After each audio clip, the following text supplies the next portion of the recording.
Assalamualaikum warahmatullahi wabarakatuh. Perkenalkan, saya Muhammad Irfan Rosyadi beserta latihan dasar CPNS tahun 2021 BPSDM D Provinsi Kalimantan Selatan. Pada kesempatan kali ini, saya akan memaparkan Learning Journal Etika Publik.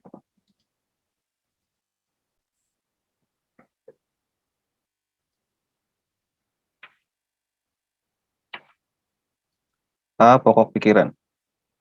Ricoeur mendefinisikan etika sebagai tujuan hidup yang baik bersama dan untuk orang lain di dalam institusi yang adil. Dengan demikian, etika lebih dipahami sebagai refleksi atas baik, buruk, benar, salah yang harus dilakukan atau bagaimana melakukan yang baik atau benar. Sedangkan moral mengacu pada kewajiban untuk melakukan yang baik atau apa yang seharusnya dilakukan. Dalam kaitannya dengan pelayanan publik, etika publik adalah refleksi tentang standar atau norma yang menentukan baik buruk, benar salah perilaku, tindakan dan keputusan untuk mengarahkan kebijakan publik dalam rangka menjalankan tanggung jawab pelayanan publik. Pengertian kode etik. Kode etik adalah aturan-aturan yang mengatur tingkah laku dalam suatu kelompok khusus. Sudut pandangnya hanya ditujukan pada hal-hal prinsip dalam bentuk ketentuan-ketentuan tertulis. Adapun kode etik profesi dimaksudkan untuk mengatur tingkah laku atau etika suatu kelompok khusus dalam masyarakat melalui ketentuan-ketentuan tertulis yang diharapkan dapat dipegang teguh oleh sekelompok profesional tertentu.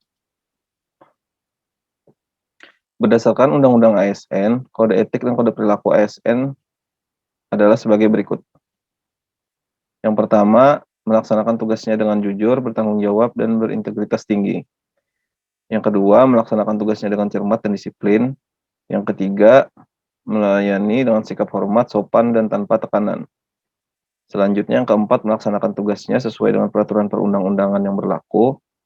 Yang kelima, melaksanakan tugasnya sesuai dengan perintah atasan atau pejabat yang berwenang, sejauh tidak bertentangan dengan ketentuan peraturan perundang-undangan dan etika pemerintahan. Selanjutnya, yang keenam, menjaga kerahasiaan yang menyangkut kebijakan negara. Yang ketujuh, menggunakan kekayaan dan barang milik negara secara bertanggung jawab, efektif, dan efisien. Yang kedelapan, menjaga agar tidak terjadi konflik kepentingan dalam melaksanakan tugasnya. Yang kesembilan, memberikan informasi secara benar dan tidak menyesatkan kepada pihak lain yang memerlukan informasi terkait kepentingan kedinasan. Selanjutnya yang ke-10, tidak menyalahgunakan informasi intern negara, tugas, status, kekuasaan, dan jabatannya untuk mendapat atau mencari keuntungan atau manfaat bagi diri sendiri atau untuk orang lain. Yang ke-11, memegang teguh nilai dasar ASN dan selalu menjaga reputasi dan integritas ASN. Yang terakhir, yang ke-12, melaksanakan ketentuan peraturan perundang-undangan mengenai disiplin pegawai ASN. Berikutnya, mengenai nilai-nilai dasar etika publik. Sebagaimana tercantum dalam Undang-Undang ASN, berikut ini adalah nilai-nilai dasar etika publik. Yang pertama, yaitu memegang teguh nilai-nilai dalam ideologi negara Pancasila. Yang kedua, setia dan mempertahankan Undang-Undang Dasar Negara Kesatuan Republik Indonesia 1945. Yang ketiga, menjalankan tugas secara profesional dan tidak berpihak.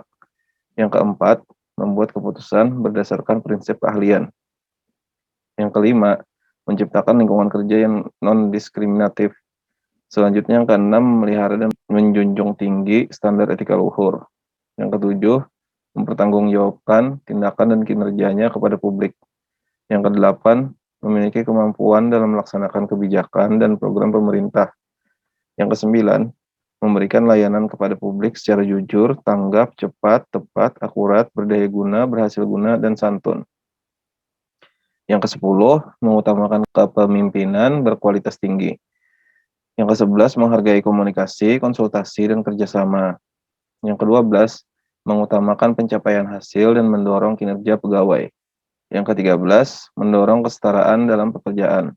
Yang terakhir, yang ke-14, meningkatkan efektivitas sistem pemerintahan yang demokratis sebagai perangkat sistem karir.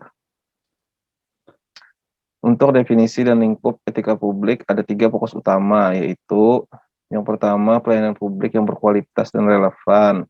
Yang kedua, sisi dimensi reflektif. Etika publik berfungsi sebagai bantuan dalam menimbang pilihan sarana kebijakan publik dan alat evaluasi. Yang ketiga, modalitas etika, menjembatani antara norma moral dan tindakan faktual. Pada prinsipnya ada 3 dimensi etika publik, yaitu dimensi kualitas pelayanan publik, yang kedua dimensi modalitas, dan yang terakhir dimensi tindakan integritas publik. Selanjutnya penerapan etika publik pada proses pengadaan barang jasa. Yang pertama yaitu menggunakan pengetahuan dan keterampilan serta perilaku dalam pelaksanaan tugas dan pengambilan keputusan secara terbuka, transparan, efisien, efektif, tidak diskriminatif, persaingan sehat, akuntabel, dan kredibel untuk kepentingan dan kesejahteraan masyarakat. Yang kedua, melakukan kegiatan pengadaan barang jasa sesuai peraturan, kaidah, kompetensi, dan kewenangan.